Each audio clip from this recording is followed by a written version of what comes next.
Oh, I'll check. Yeah.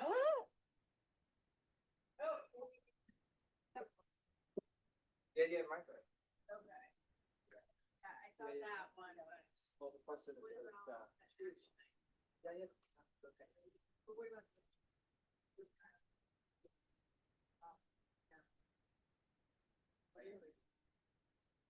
Yeah, awesome.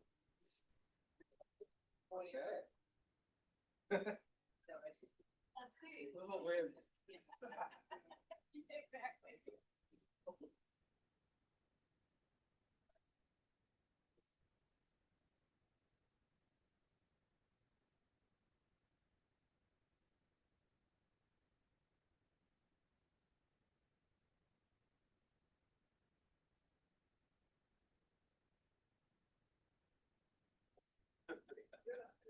Yeah.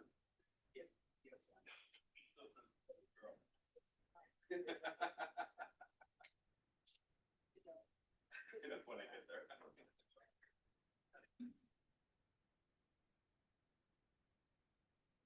like the session.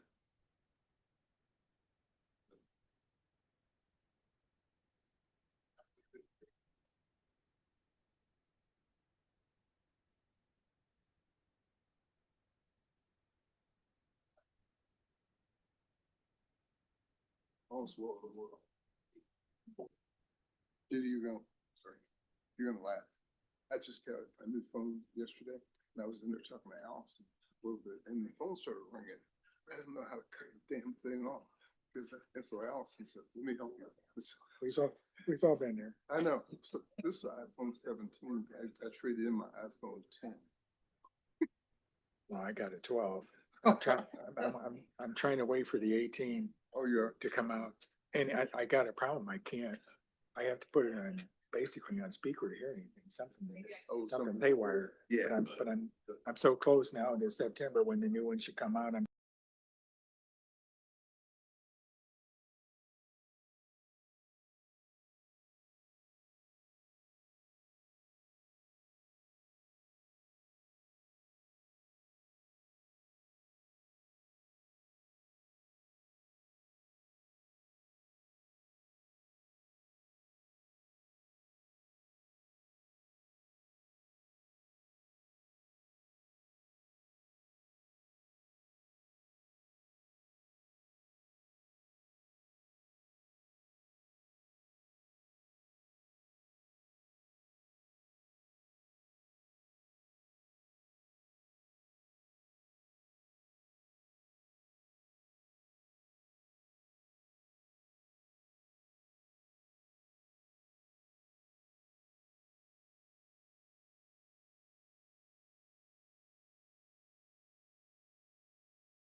Madam Secretary, is where we pick up, and that's the approval of the minutes from the board meeting held on March 19th, 2026. Any comments or corrections? Director Lewis moves that we adopt those, seconded by Director Carey. And Madam Secretary, why don't you take a roll call on the approval of the minutes? Okay, great. Director Alvarez? Aye. Director Carey? Aye. Director Colson? Director Groven? Aye. Director Jenkins? Aye. Oh. Director Gorman? Aye. Director Katarik? Aye. Director Lewis? Yeah, yes. Director Mondero? Yes. Director Rotundo? Yes. Director Ross? Yes. Director Ryan? Yes. Director Sager? Yes. Director Sonoyka? Yes. Chairman Dillard? Yes. That's 15. Just to clarify, just for the record, that we have been joined by Director Alvarez, Director Jenkins, and Director Gorman has joined us virtually. Mr. Chairman, we need to have, if there's no objection to her joining us virtually. Yep. Director Gorman has given the secretary notice that she has other business and she has to be connected remotely. Any objection to that? If not, Liz, you are admitted and it's approved, Madam Secretary, that Yep, that's Director Gorman 15, can participate remotely. Thank you. Thank you, Director Thank you. Gorman. Thanks. Thanks for calling that to attention. All right, so we have approved the minutes. Let's move on to item 5, the public comment segment of the meeting today. Any comments now will be read into the record by the board secretary. Kendra, there's no written comments, correct? Anybody else? I think Adam Mack may be here who wants to testify. Adam, come on up for the public comment of the meeting. Good morning.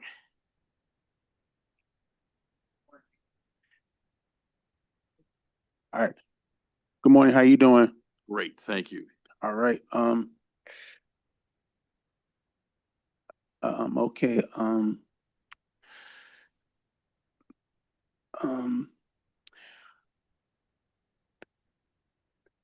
I would like to see, the live stream videos on the public transportation system, as soon as possible. You mean meetings of either us, the CTA, Metro, or PACE, or videos from the actual operations, like platforms and buses and other things? Yeah, things like that. Okay. We'll find, Leanne, I don't know if you have a comment as to what's available publicly. I mean, obviously, we know the Chicago police watch those videos and have a system where they have officers watching what goes on. But I don't know what's available for the public to watch off of those security videos. We can talk to the service boards, but generally there's limited information available, mostly because of security reasons. You should know that, and anybody that's watching should know that the Chicago PD watches the videos, and we're gonna enable more public safety money next month, but we're gonna hear about it today. And there's been much more addition of safety and actual officers on the system over the last few months. But those videos are being watched by the Chicago PD as we sit here right now. And that system is gonna get better, but it's out there and somebody is watching. And the quality of those videos, it's amazing to watch the quality of the videos that are taken, especially by the CTA, how far they've come in my decade on this board, to where they are much more high definition, and they're not grainy, let's put it that way. They're pretty identifiable, and it's helped increase the apprehension of perpetrators. But thank you. We will pass that along to the service boards, that you know, we'll get you an answer. Thank you, sir. Thank you. Thanks for being here. Item 6 is the Executive Director's Report. Leanne Redden. Good morning, Mr. Chairman, members of the board, and those joining us both in person and virtually. I just have a short report, a few notes, and then a legislative update before we get into a couple of our action items. First, I want to remind all the board and anyone watching that our annual community planning call for projects that is jointly held and organized between the RTA and CMAP is the applications are closed tomorrow. For more information can be found on both the RTA and CMAP's website. We told you about this program last month. It has been up as publicly out there for a while.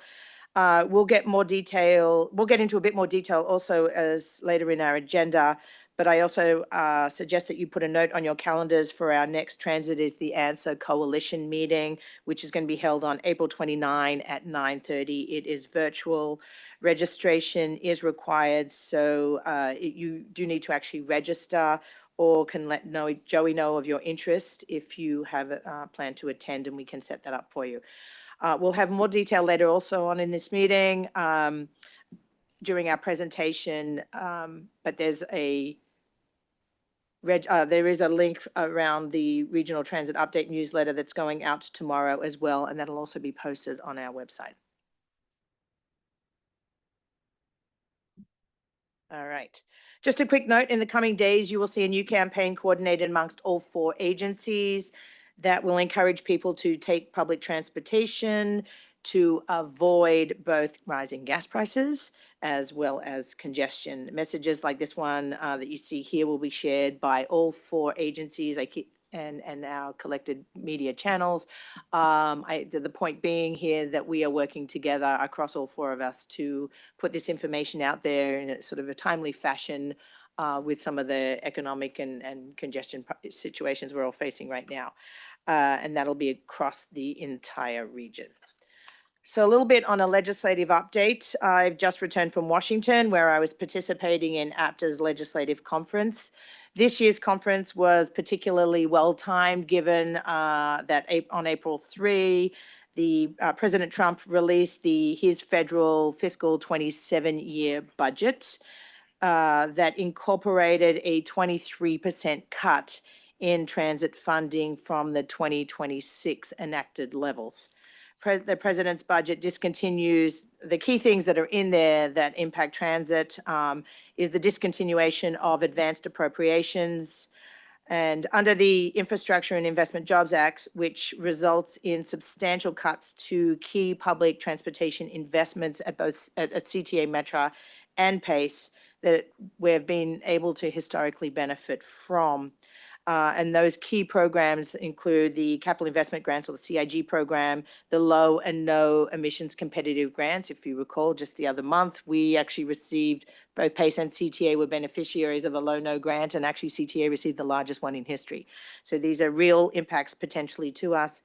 Also could impact the state, will impact the state of good repair and the All Stations Accessibility Program. And I don't have to explain to you that these are all key priorities for both our current organization and NEDA going forward. So we are watching this very closely. The budget request also eliminates all funding for rebuilding for the RAISE grant program and the mega grant programs. So we are very actively involved in conversations around that. This is just the president's budget, and then it has to go through further discussion with Congress. While I was in meetings with staff from the House THUD Appropriations Subcommittee, the TNI Committee, the Senate THUD Appropriations Subcommittee, and the Senate Banking Committee, Rob and Kendra on our team from Government Affairs were in meetings with the Illinois Congressional Delegation, including offices of Representatives Quigley, Ramirez, Underwood, and Senators Durbin and Duckworth. CTA was also there, as well as PACE, doing some touching base with our members as well. All of us discussed the importance of transit funding in the upcoming Surface Reauthorization Transportation Bill, as well as the Transportation Appropriations Bill being work that's being considered. With the Illinois delegation, we also discussed the transition to NEDA. They had some sort of just wanted to get a bit of an update on some of that. I also, while I was there, had the privilege of meeting with Valérie Pécresse, who is the president of Île-de-France, which is the Paris Regional Transportation organization, or Transportation Council, that basically oversees and manages all the public transportation and joint mobility across the greater Paris area. These were some private discussions as well as some public discussions, able to share with us a lot of information about the work that they have done in terms of governance, reforms, restructuring and improving the delivery of bus service across the greater Paris area, and the coordination to really build better networks across their entire system. So that was some really good insights that she was able to share.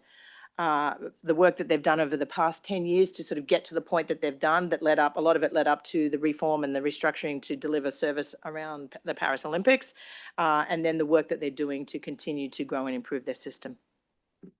The RTA is also going to continue to advocate for robust public transportation funding as negotiations continue, and to advance priorities around surface transportation reauthorization. The current bill expires September 30. There are questions as to whether that will actually, will a new bill actually be pulled together by Congress by that deadline, or will we have to go into an extension? Extension may be very likely, but regardless, the messaging and the push is still the same, whether they do it by September 30 or continuing into the next year. Turning here at home, the deadline for state lawmakers to advance legislation from its chamber of origin is tomorrow, September 17. Legislation regulating the use of electronic mirrors and cameras on buses has already advanced from the Illinois Senate, and several other relevant measures have been granted extensions from their relevant chamber leaders. The House Appropriations, Public Safety and Infrastructure Committee is hosting a hearing on Wednesday, April 22, with RTA and the service boards ahead of the budget negotiations for the upcoming fiscal year. Staff will present an overview of the regional transit budget. We will also present the RTA agency information and information around the upcoming transition to NEDA. The next major legislative deadline in Springfield is May 8, when legislation must advance from any substantive committee. So just a quick look at today's agenda. It'll include a detailed presentation on a proposed amendment to the 2026 budget, regional operating budget to be specific, followed by 3 items requiring your vote. 2 items cover appointments to the RTA Pension Board of Trustees, and 1 covers the appointment of the acting treasurer for the RTA. With that, Mr. Chairman, happy to answer any questions and turn it back to you. Thank you. Any questions of Leanne? Director Patarik. Thanks, Chairman. Leanne, I just want to make a suggestion for the conversation with Springfield. And this is in the vein of us trying to really make sure that NEDA is successful, is to really stress that the capital program and the funding that's coming to us, that we have an opportunity as a region with NEDA to allocate that funding the way that the law and the spirit of that new NEDA Act directs NEDA to do, which is through true performance-based allocations, meeting the goals of the legislation of accessibility and equity and safety and the like. And we've had a little bit of experience with this where the motor fuel tax allocation that comes to RTA was earmarked by the state for just one project. And I think, that's a little sign that that confidence may have not been there. We've got really one shot to prove to Springfield that we can do this. And I think that if there's any interest in Springfield of coming off the top, putting capital projects in there to really sort of resist that and say, give us a shot, give us an opportunity to really do this. If it starts coming from Springfield, here's what you're going to do, you figure out the rest, it's really not a good precedent, and it's going to make it more difficult for us to do exactly what they just put into law that we need to do. Thank you. Thank you. Good suggestion. We're going to play him that song, My Shot, from Hamilton. Leanne, do you ever sleep? Thank you for, I've been following, Leanne never sleeps. She is obviously and very pridefully the chairman or president of the American Public Transportation Association. And it's amazing how you keep your schedule. Let's put it that way. All right, let's move on to 7A. And I know Peter Kirsten's here. I don't know if Malik is here. Speaking of a guy that never sleeps, is the proposed 2026 operating budget amendments that we'll eventually vote on. And I throw Tom McCone in that category.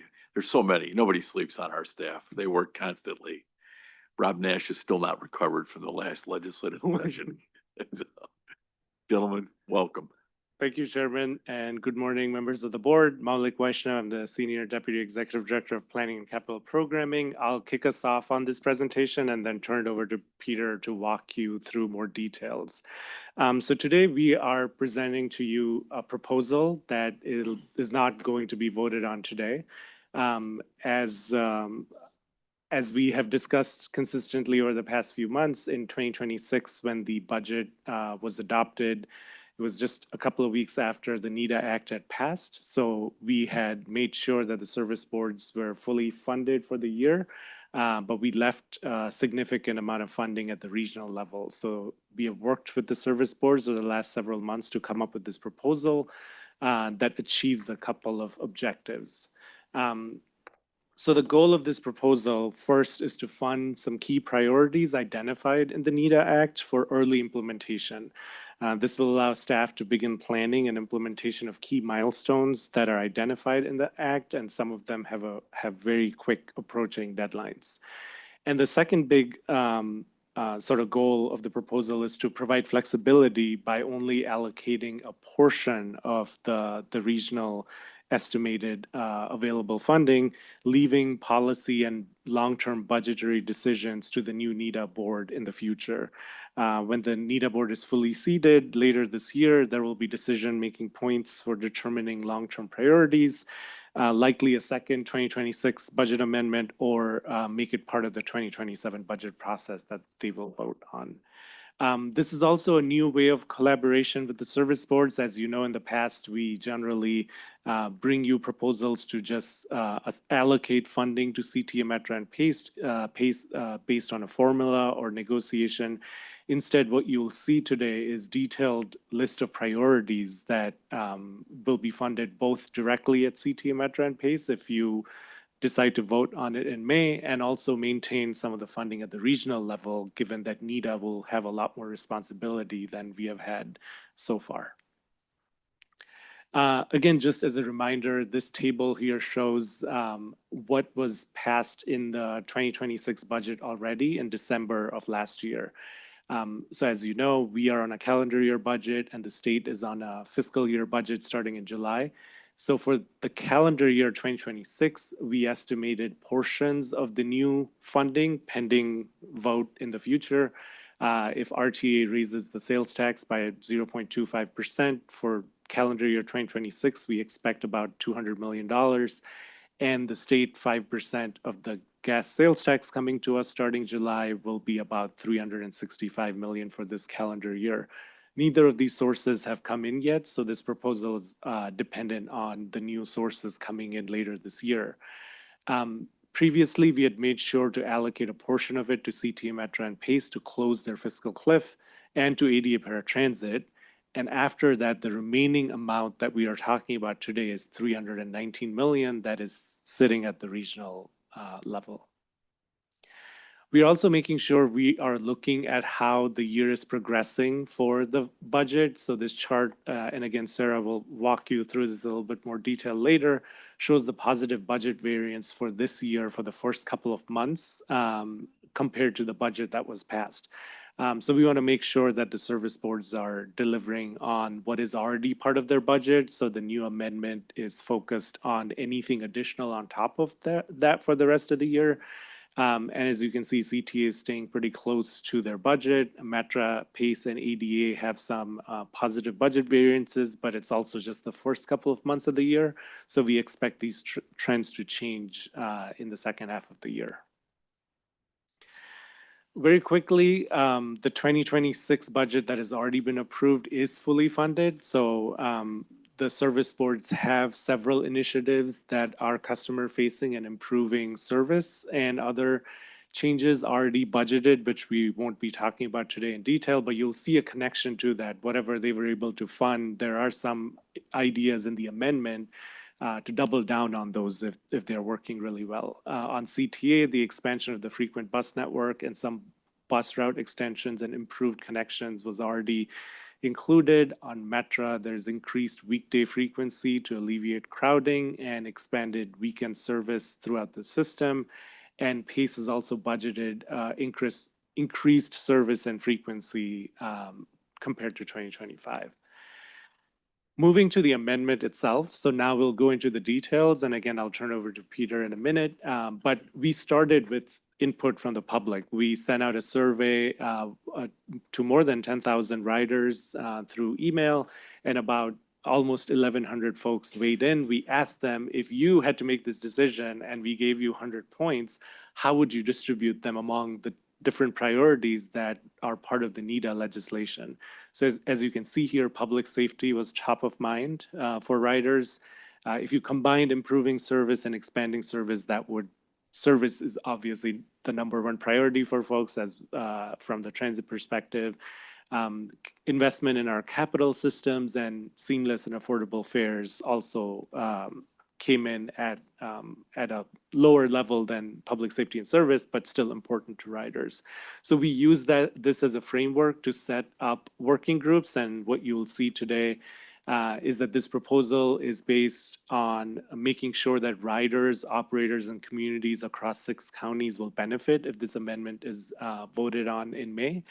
The main thing you'll notice is at the top levels, increased staffing levels across service boards and partner agencies, especially related to public safety, making the system more secure for riders and operators, enhancing transit service delivery and reliability. You'll see the emphasis on investing in more reliable service, seamless and affordable fares, especially the expansion of the access pilot that we have been running.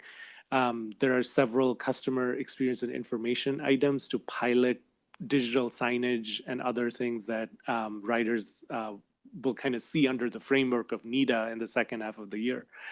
And finally, budget for regional priorities will live at RTA/NEDA so that we have a little bit more ability to make sure that those regional priorities are not tied to individual service boards, but at the NEDA level. And I think I will turn it over to Peter to walk us through how the working groups were set up with this framework and keeping the transition to NEDA at top of mind. We have taken a very methodical approach to this amendment. This includes fully involving the service board staff, and even staff from the state has joined some of our meetings over the last several months to put this together. And the 5 topic areas out of this conversation with the riders and also with the NEDA Act included public safety and security, service, rider information, fares, and land use. So with that, I will turn it over to Peter to walk you through the details of the proposed amendment.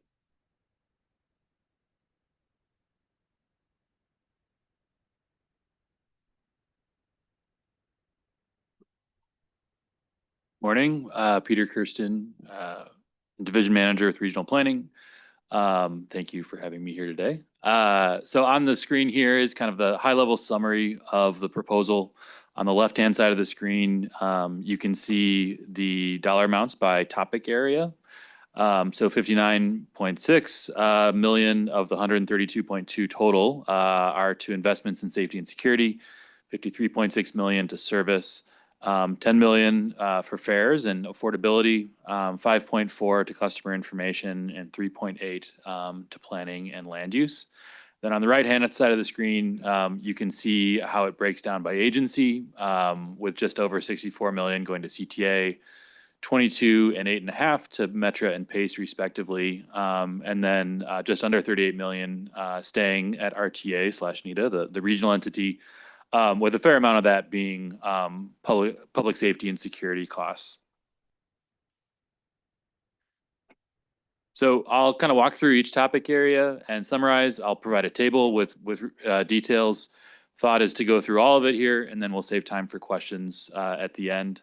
The investments in public safety and security will increase the human presence on transit, both in terms of law enforcement as well as non-police. Current proposals primarily focus on funding initiatives identified in the CTA's safety plan that they produced for the FTA. As well as other resources for Metra and PACE, coming both in additional sworn officers from Chicago Police Department, Metra Police, and Cook County Sheriffs, and added security staff for canine patrols and safe ride specialists who provide crisis intervention on the system. Additionally, bus shields and body-worn cameras are included to ensure the safety of operators and conductors, and there are technology upgrades for safety software and an incident reporting app. Lastly, the funding for the NETA Task Force and Transit Security Office. The current funding request is limited in the immediate needs for 2026. A more holistic transit safety and security strategy will be developed through the NETA Act starting this summer, and future year budgets will determine more long-term initiatives on public safety on the transit system. So I've already advanced the slide. You can see the table here with a breakdown by agency. So the top two lines are the Voluntary Special Employment Program, VSEP. This is the program with CPD to increase headcount, $20 million, increasing for up to 180 officers that would be on the system. Canine patrols, again, an increase of up to 200 that could be funded with this proposal. Safe ride specialists, and then a safety software that is a part of the FTA plan.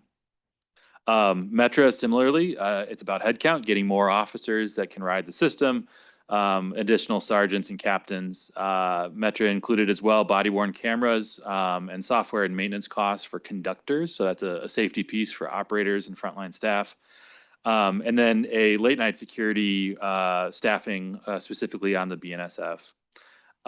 For PACE, the proposal includes a retrofit on bus shields for fixed route operators. For moving below, you can see there's a line item for Cook County and state police support, as well as additional costs being held at RTA NETA for the task force, and then ongoing work with Health and Human Services for both Cook County and the state of Illinois. And then lastly, the incident reporting app, which again is a requirement of the NETA Act. Grand total, again, for safety and security coming to just under 60 million in the proposal. Service expansion and enhancement includes, again, staffing and headcount increases to add more service to the network, as well as improvements to reliability. So in the service category, we're also including facilities and cleanliness upgrades, driven in part by rider feedback we shared with the board last month on the panel survey.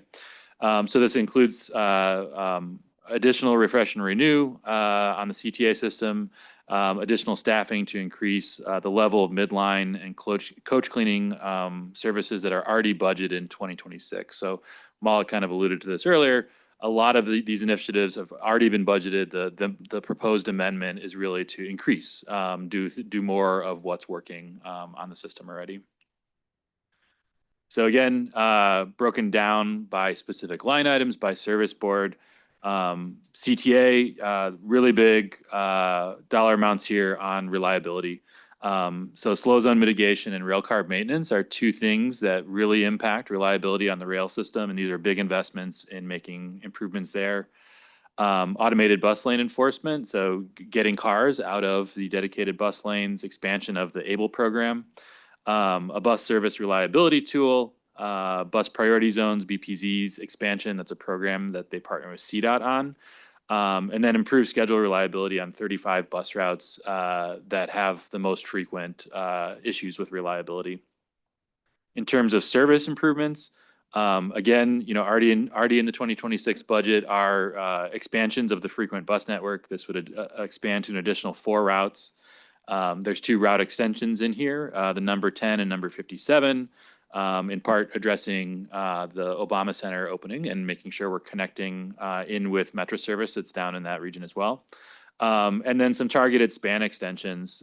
So extending the hours of service to capture more ridership and also where it can align better with the other operators. And then lastly, cleaning and facility upgrades. So I mentioned enhanced refresh and renew to improve stations. And then a midline cleaning on red and blue lines. I believe one of the lines was budgeted in 26. This would allow them to pilot this program on both. So actually cleaning trains on the two 24-hour lines mid-service to, again, benefit riders and address some of the things we've been hearing. So continued services, Metra, the Rock Island Regional Rail Pilot, staffing. So this is being responsive to the NETA Act. Again, I'll plug, Metra had service increases in their 26 budget across the system for weekday as well as weekends. Metra included in the proposal some expenses around track usage fees with Union Pacific. Again, this is to be able to achieve these service increases. There's an administrative cost to that. And then the cleaning and facilities. So enhanced coach cleaning, again, budgeted in 2026. This is about bumping up the levels that they're able to achieve in the second half of the year. For PACE, the service amounts in this proposal are staffing for maintenance at all garages in all of the Collier counties. This would unlock the ability for PACE to achieve weekend service in more locations. So kind of a first step towards working to that by getting each garage fully staffed on the weekends. So then working into some of the other topic areas, rider information first. The rider information is a kind of a project list of fast track improvements for customer experience. Improved interagency real-time information at stations and stops and language and accessibility improvements.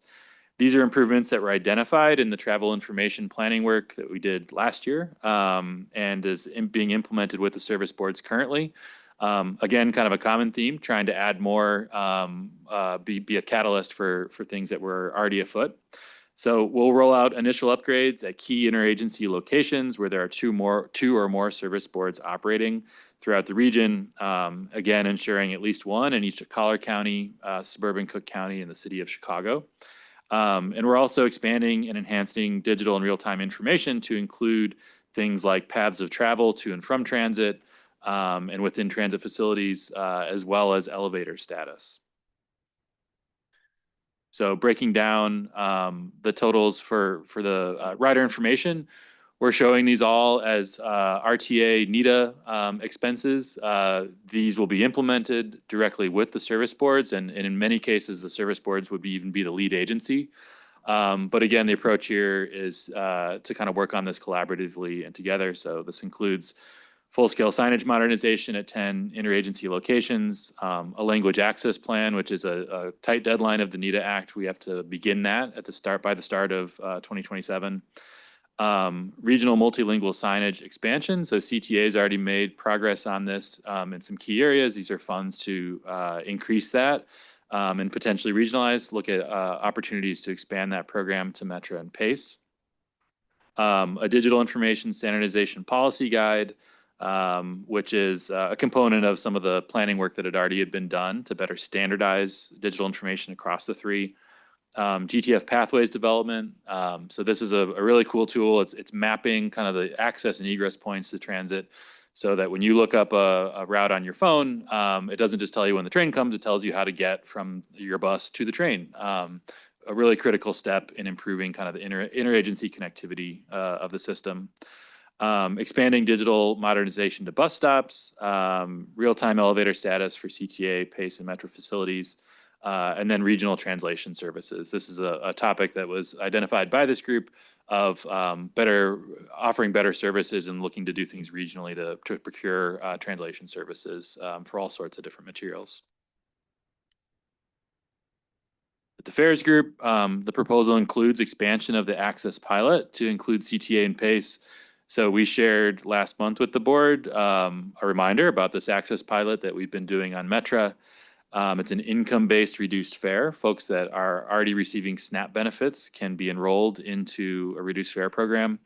So we have the infrastructure in place to roll out expansion to CTA and PACE, both fulfilling a NETA requirement while broadly expanding affordability for residents from lower income households within the region. Additionally, RTA and CTA transit benefit programs will merge, and then we'll also enact a series of harmonizing fare policy updates that again will, set up NETA for further success in centralizing fares at the regional agency. So this includes standardizing student fares across the system, the UPass program, programs for active and veteran military, as well as other one-off programs at each of the service boards. The line item here, the $10 million in proposed funding, covers the full cost of expanding the access program, which again is primarily just lost fare revenue from offering a reduced fare to another population of people, as well as some limited technology and development costs tied to the policy changes. The last topic area is land use. So proposed expenses will increase funding to the existing community planning grant program. This will allow us to fast track some of the People Over Parking Act implementation activities.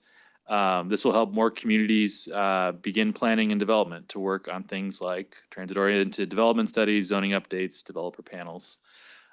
Similarly, the proposal includes additional funding for the Access to Transit grant program. This program improves transit-supported infrastructure around stations and stops, advancing accessibility improvements throughout the region. And then lastly, an equitable TOD study for the new Green Line station to be built. The station, again, is a requirement of the NETA Act. So in terms of next steps, so we're here today to seek input from the board on the proposal. We've also shared this presentation with some key stakeholders, and we'll continue to do that.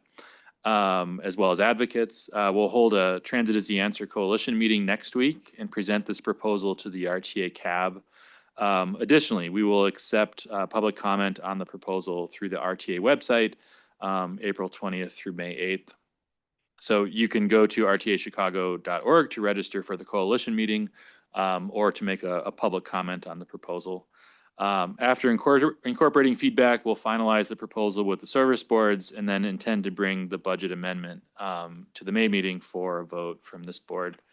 With a vote of approval, the RTA board, from the RTA board, the service boards would then seek approval to incorporate into their budgets. Implementation could begin immediately in the second half of the year, and then financial reporting on the amended budget would begin in July. Happy to pause here for any questions or comments from board members. Questions or comments? Yes, Director Lewis. Peter, the CTA had to submit a letter to the feds. Did that would this incorporate the specifics that they put in that letter relative to some of the plans that we were making going forward? Yes, Director. So CT already submitted its updated safety plan, I believe over a month ago, and that work has already been done. So a lot of the things that you saw on our list were identified by CTA to implement for the rest of the year, the additional CPD staffing, the relationship with Cook County Sheriff. So all of that information has already been provided. Because all of those expansions were discussed after you had passed our budget in December, the funding will now allow CTA to continue to be able to provide that level of police presence and non-police presence for the rest of the year. Accordingly, the conversations we had with PACE about the RAP and TAP program, is that also incorporated in this? So actually, what you voted on in December fully funded the RAP and TAP portions, and there will be no additional funding needed there. So it is not part of this amendment. Can I ask a quick? Please, Director Colson. I have a kind of a detailed question, but it's really important up in my way. Metro service expenses, you say Union Pacific Railroad maintenance and track usage fees, 7.8 million. Can you tell me exactly what that goes to? Because I thought they were in heavy negotiations with the UP over the track usage fees. Does it cover that? There are multiple items in this specific bucket, and we'll get you more information before the May meeting to break out the specifics. One is, as Peter mentioned, there are some additional weekend or weekday runs that Metra could add this year. And so there are associated staffing fees, but there is also some conversations and negotiations going on with UP. So we can get you more information on the breakdown of which, how much funding is being assigned to which initiative. Okay, because I assume it's going to be a lot more than 7.8 million if they ever agree on it. Oh, absolutely. Right. This is, the amendment is very specific to a few initiatives and does not incorporate the full negotiations or any All right. other. Thank you for investment. clarifying that. Director Mondero. Thanks. Thank you, Malik and Peter. A few of us city board members met recently with the CTA to discuss security, and it was great to hear that the Cook County Sheriff's Office has already been deployed. And so when I see this line item for 12,500,000, I just want to clarify that this is for money, not for the cavalry to come later. The cavalry's already here, and so the public can know that there is now enhanced security on CTA Metro and Pace. Thank you for that question. So there are two specific things happening. One is as part of the FTA safety plan, CTA included the sheriff's office and a commitment of up to 20 officers on the CTA system as part of a pilot. So the sheriff's office has already launched that pilot, to your point, on the red line. Between now and June, the sheriff's office will work with the larger stakeholder team to figure out how they can work with CPD and other resources. But to your point, this amendment would fund that level of investment through the rest of the year of 2026. The second piece is the NEDA Act will kick off a NEDA Public Safety Task Force starting in June, which will also be chaired by the Cook County Sheriff. We have included a little bit of placeholder funding here for any potential expenses related to that. And also, we want to make sure that PACE has identified several locations in the suburbs and in collar counties where more human presence would be helpful to commuters who might be sort of getting off a bus or a train at night and might have, there may have been some issues from the safety perspective. So it will also help fund any of those initiatives that are fleshed out over the next month with the state police, CPD, and Cook County Sheriff's Office. Yeah, Director Gorman, good morning.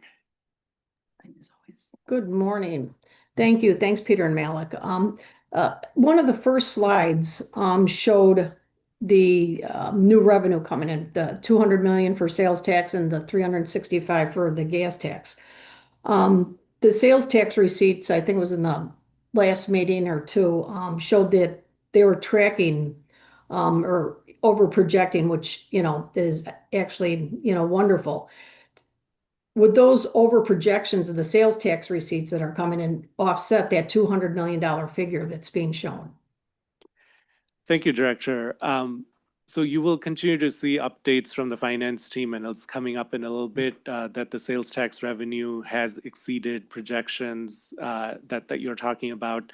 Currently, that exceeded projections end up contributing directly to the service board. So that additional funding does not stay at the RTA, gets distributed to the service boards and shows up in form of either additional expenses or positive budget variance at CTA Metro or PACE.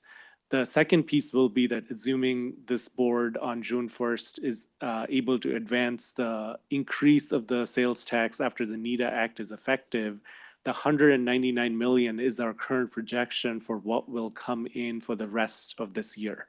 So that will be the new funding as part of the NEDA Act if approved after June 1st.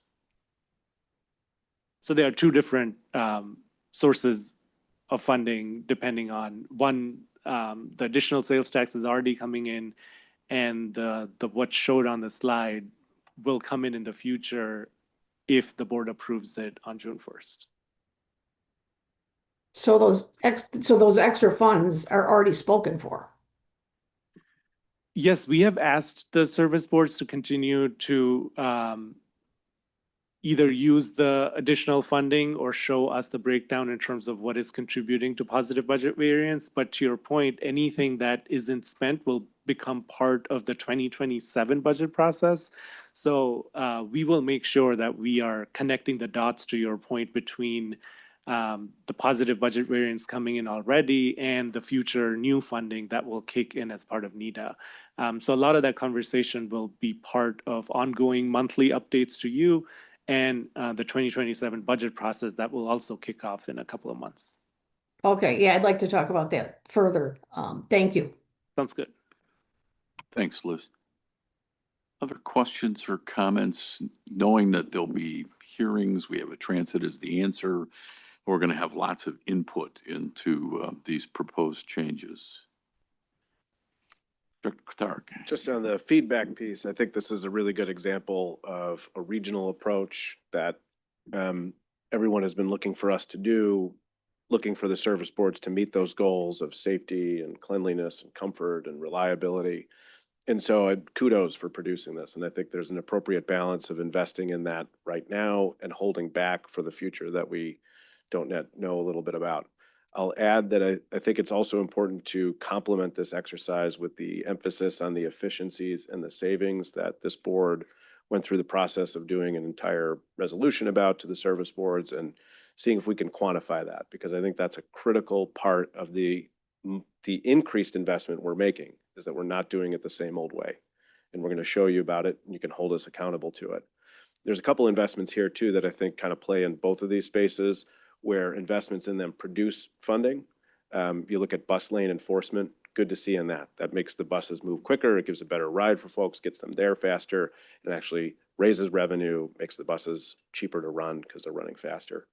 And then the access program is allowing low-income folks to get onto the system more affordably. And that is, I think, a call for us to really, now we can engage in the fare evasion question in a much different way. You know, this is something where I think we can focus on and really see a lot of revenue. Jim Derwinski was here, I think, last year in our budget hearing and said that when they went out to Philly, they thought their number for some fare evasion lines were 30%. We're seeing a little bit of this with Cook County and their efforts on the CTA. If you do not have enough to ride the system, we have a program now where you can access the program. So if you're not paying to get on the system, I think we need to make it a higher priority that happens across everywhere. That's if you're taking Metro from the collars, or if you're taking CTA for 2 stops, or if you're taking PACE from one place to another across the board. I think we've got to really focus on that. So there you go, my few thoughts. Thank you. So good ones. My thoughts on this are, number one, it shows that when we do survey our riders, we listen. The priorities are, right in line with what we've heard from the riders. So the folks who fill out those surveys or are surveyed know that we are listening, and your input is very, very important. I think this also points out why the NEDA Act was passed. And it shows that with funding, because we've been systematically underfunded for decades here, what can happen from safety to cleanliness to obviously much more frequent service. But this shows, that money does cure some ills, if not many. And then last but not least, there's been a lot of talk about affordability. I think you're going to see it in the upcoming elections, both at the state and national level. Obviously, we're listening to affordability with respect to our riders. But one of the things that's in here that transit somehow gets lost because there's so many issues is transit-oriented development and our ability to provide space and coordination for affordable housing. There's been many stories over the last couple of weeks on rents and rent prices in Chicago. We've always prided ourselves as a very livable city that is affordable, but we are really feeling the pressure with respect to rents in the metropolitan area, but especially the city. And NEDA and mass transit, the CTA, Metro, and PACE all can play an important part in making sure that we have very quality, affordable housing, which is becoming more and more of a pressure point in the area that we serve. So, there is some things in here to address that, but one of the things, two things that always get overlooked because we just have so many issues is, number one, greenhouse gas emissions and how we are the answer to many of, if you are an environmentalist, we are the answer to many of your questions. And also affordable housing and transit-oriented development that we desperately can play a major part in. So this is a great step. Thank you for outlining it. And, if any of you go back to your appointed areas, many of you, Director Sonoyka and others are mayors of communities, Dr. Sagar, come back with comments that you're hearing, and we have plenty of availability for testimony and input from the public. So thank you very much. Great stuff. Sarah, for a dose of current reality, come on up and give us our monthly financials.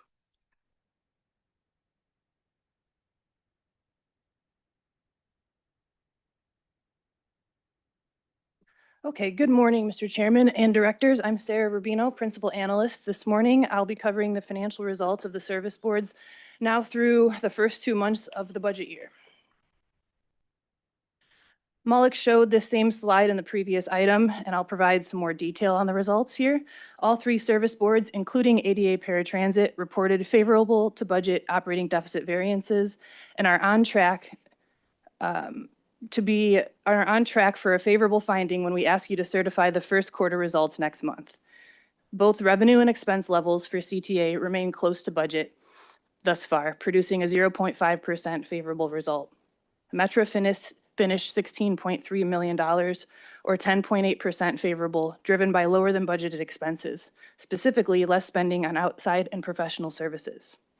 Positive expense results across all categories at Pace Suburban Service more than offset their unfavorable fare revenue, producing a favorable operating deficit of $14.8 million, or 27.6% through February. Lower than budgeted labor and other expenses are the main driver of Pace's savings. Lower purchased transportation expense was the main factor of ADA's Paratransit's favorable operating deficit. The action taken last month to initiate a process to allow a maximum of 40 rides per month may reduce this surplus as the year progresses. The regional operating deficit finished February at 7.2%, or $40.1 million favorable to budget. With the March results next month, we may start to see some impact from higher fuel prices. The CTA and Metra fuel budgets are well protected for 2026 with their practice of forward fixed price purchasing of most of their fuel needs, while Pace is more vulnerable to price increases since they historically purchase 100% of their usage on the spot market. On the other hand, higher gas prices do have a positive impact on ridership, fare revenue, and sales tax, which should partially offset any increased expense. For our sales tax update, we've just added the first data point of 2026 to the right of the dashed line on the chart. January 2026 warrants of $145.7 million indicate about 5.7% growth compared to 2025. This lower growth was expected since the benefit of the online sales tax change is now in the base year that we're comparing to. But still, 6% growth is quite strong, especially given the cold and snow that we experienced in the second half of that month. That concludes my monthly financial update. Back to you, Mr. Chairman, for any questions. Thank you. Thank you. Any questions or comments? It will be very interesting to see, and hopefully it's a very short temporary bump, what fuel prices mean to the service boards. And hopefully it'll be short term, but it'll be interesting to see what that effect is. So we're even involved in world peace and trade here at the RTA. Thank you, Sarah. Thank you. If there's no other questions. Thank you. All right, moving along. Item 8, there's three of them, I believe, but item 8A is the appointment of 2 trustees to the RTA Pension Board of Trustees. And I think Janelle Jefferson and Linda Choi are here today. Allison, you want to say anything on these 2 trustees, wherever our council is, or? Linda and Janelle are here, right? Come on up just for a second, just so we can welcome you and say thank you for your service. Knowing that you're going to get approved in about 2 minutes.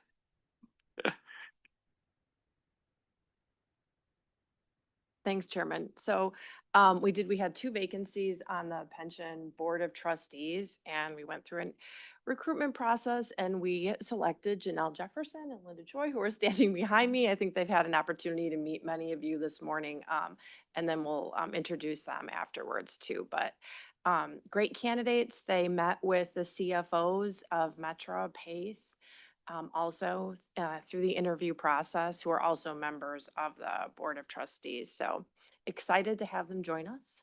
Thank you very much. Anybody have questions of either of the 2 candidates? Dr. Sagar?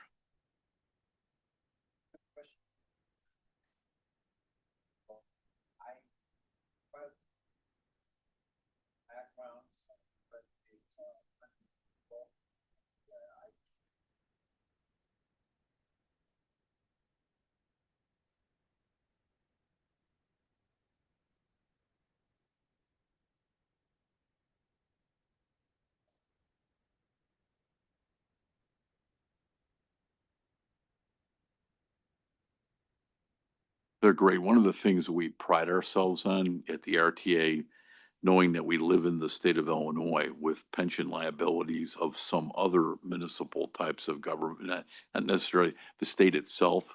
But here, I mean, our system is sound, it's good.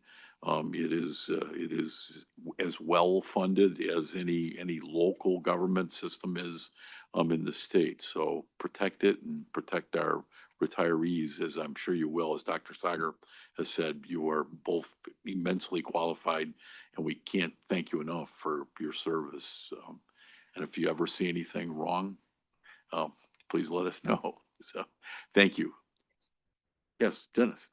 Dr. I Montero. just do, before they leave, I just want to acknowledge that Linda Choi, I know, runs the Association of Asian Americans in Investment Management and is a leader in that world for and a pillar of the Asian American community. So congratulations on joining.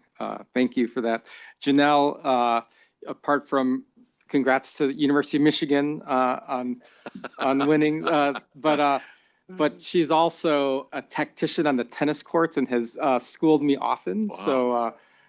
So welcome, Janelle.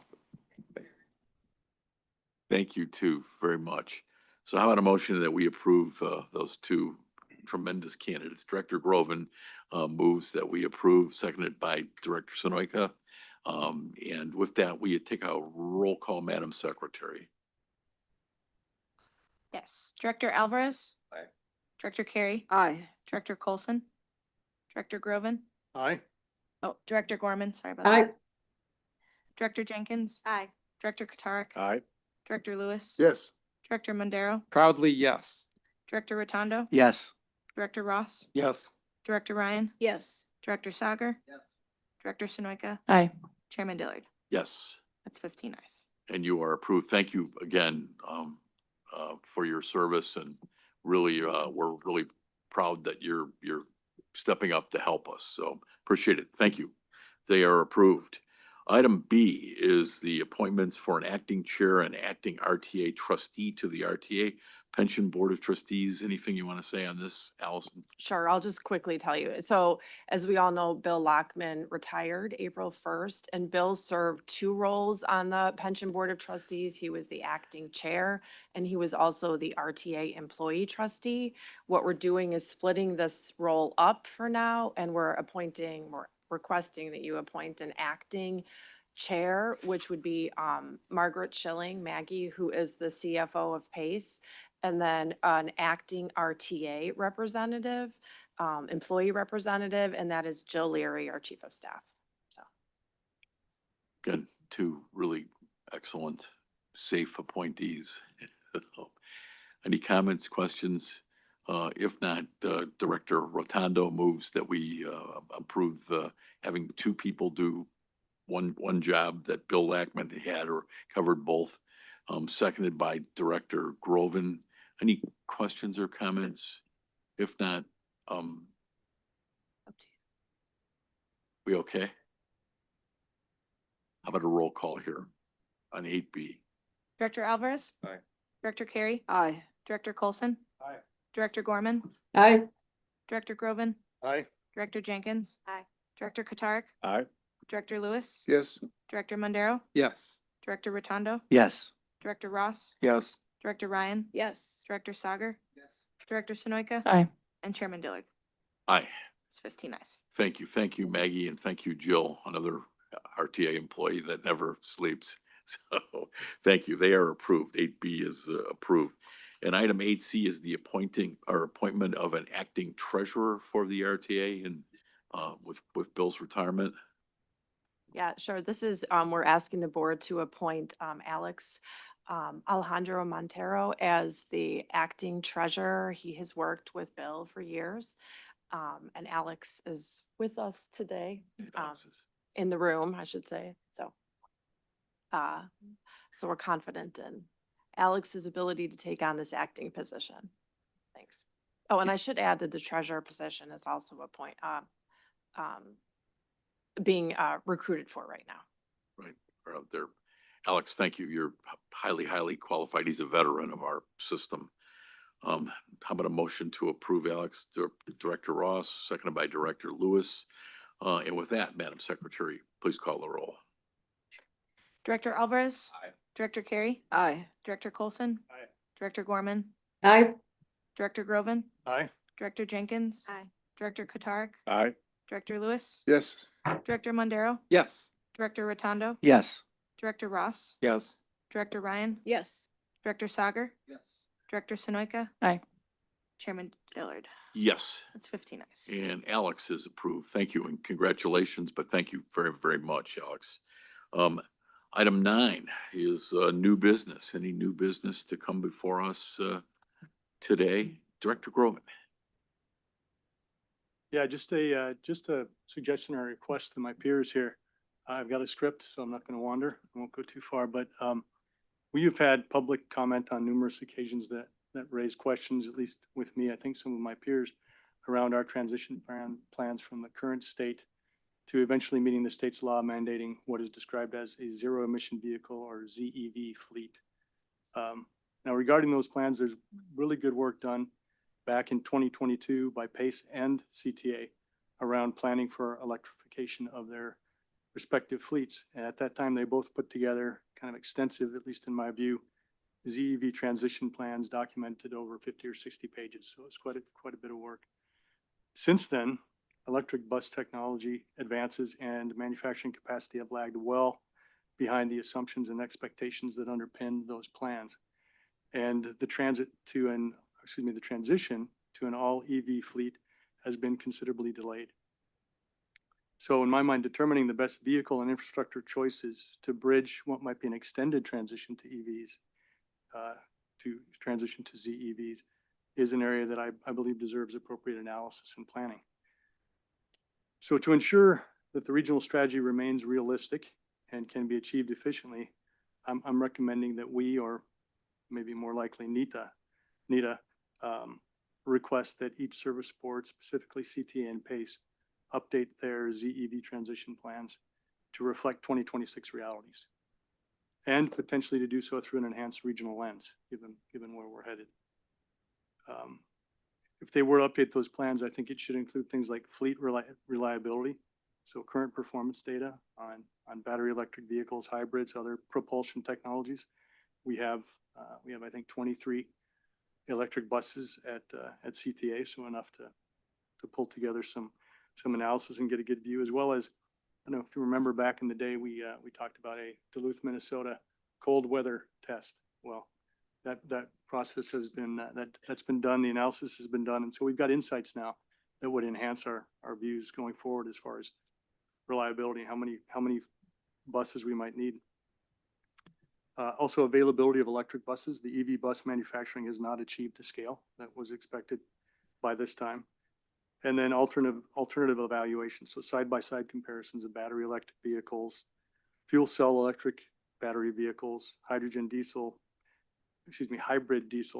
and compressed natural gas, renewable natural gas, as interim or end state solutions. And included in that, a realistic view around infrastructure requirements for, depending on which path we might take over the next decade. There may also be an opportunity to use the upcoming IDOT-led transition consultant study to provide an objective third-party analysis of these options. And this is not, to be very clear, this is not a shot at CTA or PACES planning or execution. This is really just to say things have changed considerably in the electric vehicle landscape since the work was initially done. I also realize there's a lot going on right now. We've talked a number of times about how stretched the resources are. So this request would need to be prioritized. But between new vehicles and the infrastructure to support them over the next 12 to 15 years, we're talking about multiple billions of dollars in spend. And the request is to demonstrate that we have sufficiently evaluated the options with the latest information to provide confidence we're on the right path or as close to it as we can be, and that we are efficiently utilizing our resources. So thanks for your attention. That was kind of what I wanted to throw out there, and open to any comments or questions. No, thank you. I know we've been many witnesses on all sides of the issue. And it is an enormous amount of money. I know Metro was out, or excuse me, PACE was out, and is going out for, for additional buses that are not totally EV. So it's an issue, and it's probably Malik is here, I think.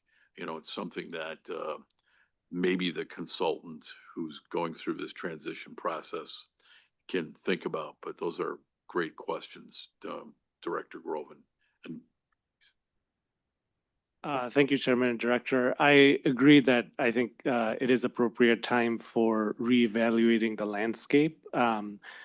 Also from the perspective of ridership, our goal is to get more people on transit regardless of the type of fuel, because that is what gets them out of cars. So one of the bigger issues that I'm concerned about with NEDA coming soon and all the funding that we are lucky to get from the state is that we should have the fleet available to run service starting 27 and 8 as it ramps up with our operators. And the federal government, just with the low-no grants that Leanne was talking about, very much is awarding significant amount of funding to sort of hybrid buses. So there are some items in our capital plan that will need to be followed through, where we should expect future electric bus procurements to make sure there are enough buses for people to get on. We have a lot of state of good repair backlog, but that does not change the fact that a lot of pre-COVID analysis that was done is completely different from the landscape we are living in. I think that's a really valid point. With the US bus industry is in a very different place than it was 5 years ago, and it will impact us not to the fault of our operators, and we should be prepared for it. So we're happy to take that on and begin some work of getting potentially a consultant, or just making sure that within the next several months we have answers to some of these difficult questions and work with CT and PACE on a combined strategy that NEDA can take on. And Chris, Director Groven, Rob Nash and our legislative team is here as well. As I've told witnesses who have been here before, the legislature has a pretty strong view on this. So members of the General Assembly are clearly going to have to, be pulled in here to really give them what the current landscape is out there. So legislators we sort of know who they are, kind of need to say, hey, this is where we're going. And, obviously PACE and the CTA both will have to be involved, but there'll be legislators who will have very strong opinions, but they need to know what the current worldwide situation is with respect to going all electric. Always keeping in, because I said earlier, the environment. We are very good friends in mass transit to the environment, much better than automobiles. Thank you. Thanks, Director Groven, especially with your background. That's why we have a board like this. With your background, that's a very, very meaningful statement and direction. Thank you. Thank you. Any other new business that has to come before us today? Seeing none, our next meeting will be May 21st. It's hard to believe we're into May already at 9 a.m. Here. And if there's no further business to come before the board, Director Jenkins moves, we adjourn, seconded by Director Rotundo. All those in favor say aye. Aye. Opposed, nay. The ayes have it, and we are adjourned. Thank you all very much. Used to have a gavel.